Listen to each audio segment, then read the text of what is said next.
સંખેડા તાલુકાના લાછરસ ગામેથી મોટા સમાચાર. જુઓ અમારા રિપોર્ટર પ્રશાંત પરમારનો અહેવાલ. સંખેડા તાલુકાના લાછરસ ગામે તળાવમાં એક યુવક ડૂબી જવાની ઘટના સામે આવતા સમગ્ર વિસ્તારમાં ચકચાર મચી છે. પ્રાથમિક માહિતી મુજબ યુવક તળાવમાં ડૂબી ગયો હોવાની જાણ થતાં સ્થાનિક તંત્ર અને બચાવ ટીમને જાણ કરવામાં આવી હતી. ઘટનાની ગંભીરતાને ધ્યાનમાં રાખીને એનડીઆરએફની ટીમને સ્થળ પર બોલાવવામાં આવી હતી. એનડીઆરએફની ટીમ દ્વારા વહેલી સવારથી તળાવમાં સઘન શોધખોળ શરૂ કરવામાં આવી છે. ટીમના જવાનો તળાવના અલગ અલગ વિસ્તારોમાં બોટ અને અન્ય સાધનોની મદદથી યુવકની શોધખોળ કરી રહ્યા છે. સવારથી સતત શોધખોળ ચાલી રહી હોવા છતાં હાલ સુધી યુવક અંગે કોઈ સત્તાવાર માહિતી મળી નથી.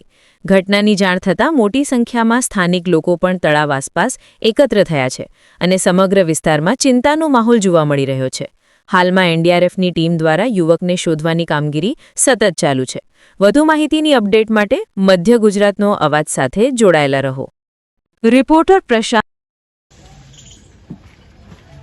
मैं इंस्पेक्टर मंजीत 6वीं वाहिनी राष्ट्रीय आपदा मोचन बल से हूँ। आज सुबह हमारे को सूचना मिली कि लाचरस गांव में एक व्यक्ति तालाब में डूब गया है। उसके बाद हमारी टीम सुबह यहाँ पे पहुँची और सुबह से हमारी टीम सर्च की कार्रवाई कर रही है और अभी तक सर्चिंग की कार्रवाई चालू है।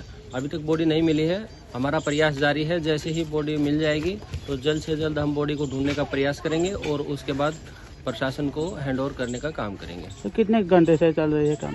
आज सुबह से हमारा ऑपरेशन चालू है जिसमें हमारी बोट कंटिन्यूसली काम कर रही है। आपका नाम?